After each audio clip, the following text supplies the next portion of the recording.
What's up everyone? Welcome to the video. If this is your first time on the channel, welcome. If you are a returning subscriber, welcome back.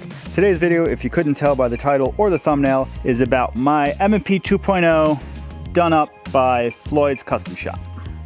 Let's get into it. So first off, this is all paid for by me. This is not sponsored at all. This is just my experience with Floyds Custom Shop and the work they did on my M&P 2.0. So real quick here, this was a M&P 2.0 5-inch gun. This was a police trade-in gun. This is the one that just comes standard black, had the really curved old style trigger, didn't have front slide serrations, and I just sent the slide off to get machined and everything done by Floyds Custom Shop. This is my uspsa competition gun. Unlike my older uspsa competition gun, this is my backup gun now. This was just the standard FDE 5-inch that you could get at the store right now. It had the newer style trigger, but not this one. This is the Apex trigger, which I recommend putting in all the guns. So let's do the Floyds Custom Shop gun. We'd go over cost breakdown, timeline, which was pretty decently fast, and then my experience with the gun. So I wound up taking the slide off, sending it out to Floyds Custom Shop. They did the Defiance machine work on it, milled it for an optic, and then we finished it in a multicam finish. Total cost of all this was $4 and change. I don't remember exactly, but if you have a gun that's already optic cut like the other style M&P that you would use an optics plate on, you do not need to pay for the optics cut. And then if you pay for a single color of Cerakote, it's a lot cheaper than doing the multicam. So you do have a different cost breakdown based on what you want to do. Since I was sending it off for the work, I decided I'm just gonna go all out and go with the cool multicam finish. Now lead time, which I would assume is the other thing everyone would want to know. So they quoted 4 to 6 weeks, and I got this back exactly in 6 weeks. So just look on their website to see what their quoted lead time is. It may be different by the time you're watching this video, but they seem to be pretty good in that window, and there was pretty good open communication with them throughout the whole time if I needed any info from them. So the experience with them is pretty good. From Floyds, the other things I do have, this is my M&P 2.0 compact. I do have their magwell on this gun and with their base plates on the magazines for this. They seem to make a very good product. I enjoy that magwell a lot. The only reason I'm not running a magwell on this is because this is my USPSA carry optics gun, and you cannot have a magwell for carry optics. If you put a magwell on this gun, it puts you in limited optics, and you'd be competing against 2011s like Staccatos, Atlas, and stuff like that. So you're at a little bit of a disadvantage that way, in my opinion. But that's why we don't have a magwell. I wanted their slide cuts that had some windows in it. They do have other ones. This is the Defiance once again. Has the nice serrations on the top and on the side, so you can get a nice purchase on it when you're trying to rack it. Empty magazine. When I load a magazine in, I come over the top like this to rack it. I like that grip up front. Reason with the ports or the windows in the slide, I will be getting the Apex Tactical Gunsmith Fit Barrel, which is supposed to be more accurate than this. That comes in stainless only, so it'd be cool to get some pops of stainless through the slide. Obviously it costs more money in the long run, but another reason to consider going the route like this, that it was a LE trade-in with no optics cut, as opposed to this, they cut the slide exactly for the optic that you want on it, as opposed to something like this that's more universal and you need a mounting plate. So this is the Calculated Kinetics dog tag on here.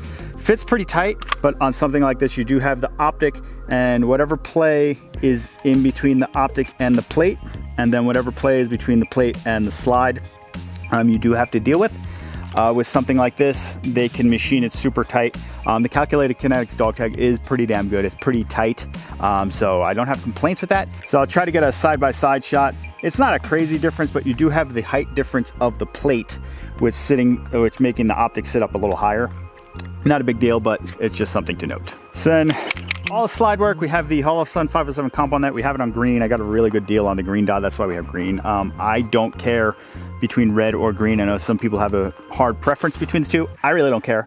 Moving down from there, we have the Apex Tactical trigger. If you have an M&P, I think it's almost a non-negotiable that you have to put this trigger in the gun. It is super nice, very crisp trigger pull. You do have that little bit of take up. You hit a nice hard wall and then it just breaks. It is a very nice trigger pull. The release, not as audible as other guns.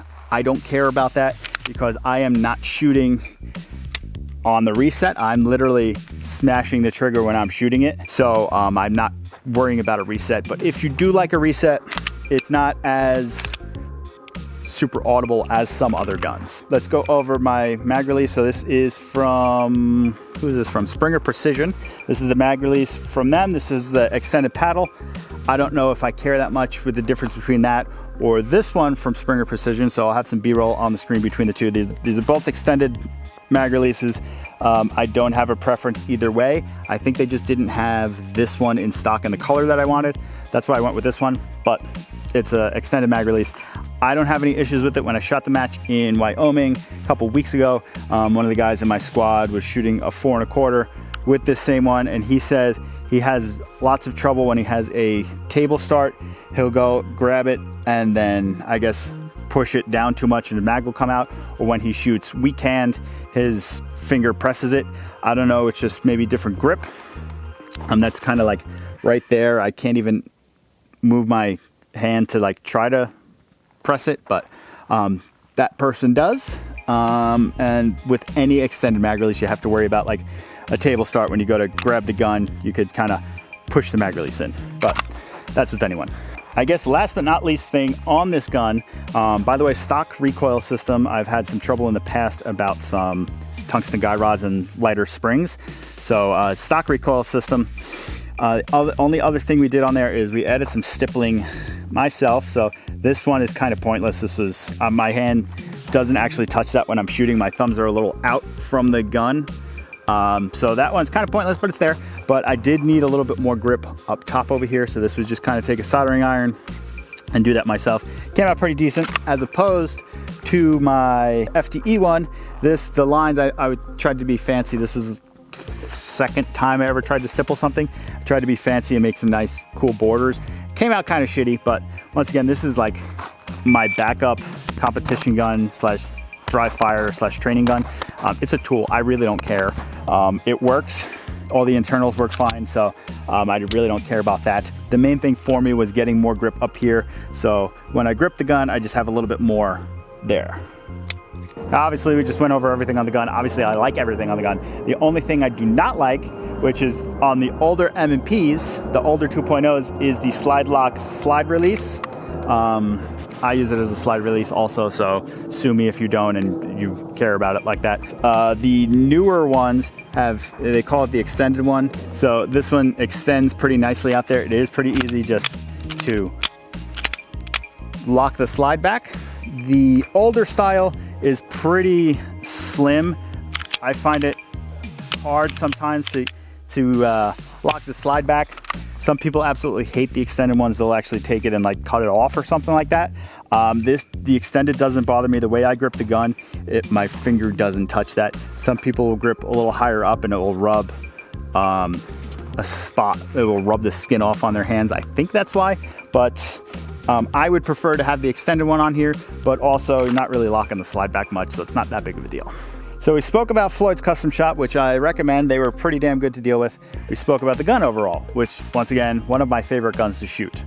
Now let's just go over some of like the wear and tear on the gun, which isn't a big deal. So this is Cerakote. So if you don't want any wear and stuff like that on your gun, you're probably gonna wanna get it DLC'd. The spot here happened pretty soon on after I got the gun back, wore through there. As you see on the front side there, we're losing some Cerakote there, but that is something that's going to happen because once again, it's paint.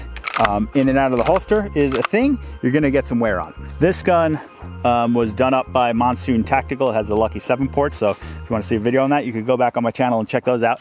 But we have the same problem with that where we started losing some Cerakote on it. So one or two of these, once again, was pretty early on. It seems like that spot right there is kind of the same as that one on there.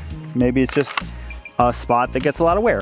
It's gonna happen if you Cerakote your gun. So if you need your gun to be pristine, don't get it Cerakoted, get it DLC'd or something like that. Once again, these are just something I use. This isn't a safe queen for me. I carry this basically every single day. I shoot this every USPSA competition. I dry fire with this one and the other one. So you're gonna get some wear on it. If that's an issue for you, once again, don't get Cerakote. So you may be thinking, why does this guy have two almost identical M&P 2.0s? So the past 6 months, maybe a little bit more, I've been getting seriously into USPSA. So I shoot in the carry optics division. I enjoy shooting a gun like this for some reason. I enjoy shooting these more than my staccato. I don't know why, maybe because it just makes you work a little harder. I don't know the reason why. I just enjoy shooting these a little bit more. This year, I signed up for a couple competitions that are not local to me. So I just did a match in Wyoming a couple weeks ago. I have Utah State match coming up at the end of August. Then I have a major match here, and then another bigger match. So the reason we got a second gun is to have a backup gun. Got this was gonna be the backup gun. Then I was like, since I have to get it sent off to get it the optic cut, and like I said, it didn't come with front serrations, so I needed front serrations. Might as well make this my nice competition gun. So that's what happened there. Then this was my backup gun. So if I'm traveling, this gun goes down, pull this out of the bag, I can still shoot the competition. That's the reason we have two. Originally, when I got this gun, I wanted to send this off to Monsoon Tactical.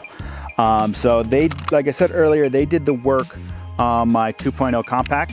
Only problem with me sending them the gun is that their lead time was, I think, 14 to 16 weeks. So the Monsoon Tactical lead time, if you don't know how it works, you sign up, you pay for your product, you get put in a queue, in like a wait list basically. You're paid for, you're ready to go. You keep your gun until they're ready to do the work on it. So with my Lucky 7 porting, I forget how many weeks it was, say it was 8 weeks. I kept my gun for basically 7 weeks.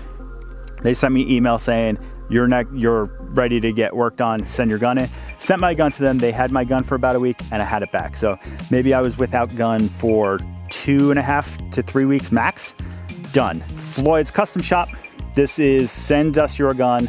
And it might have been 6 to 8 weeks. I forget how much the exact lead time was, but it was send us your gun right after you pay for it, then you get put in the queue. So I was without this gun for 6 to 8 weeks for the entire extent of it, which wasn't a big deal because I had my other gun that I was shooting. The reason we didn't go Monsoon, because like I was saying, it was 14 to 16 weeks to get it done. I wanted to get like the .1 Tactics professional pro spec package done to it. But the 14 to 16 weeks put me in the time frame of where I wouldn't have the gun completed or back in time to go do the competitions. So I wanted to have the backup gun. That's why we went with a shop with a shorter lead time. So I actually wound up saving myself money by going with Floyds Custom Shop. I don't regret it for 1 second because the work is awesome. The extra products they make are awesome. I have no problem giving my money to a company that does some awesome stuff. So if you're considering doing work on your gun, I guess consider Floyds Custom Shop. Look into some reviews on other custom shops. Monsoon Tactical. I want to get another M&P done by them. I've been looking at some law enforcement trade-ins, a 4 1/4 inch. We'll see what happens. I don't know if that's going to happen anytime soon. So that's it for me. If you want to support the channel in any way, use the links down below. We have some links for some merch, got some links for some discounts on some optics, some Amazon links. If you want to support the channel by not spending any money, subscribe, like, comment, all that stuff. If you have any questions, leave them down below. I will see you guys in the next one. Peace out, and go shoot some competition.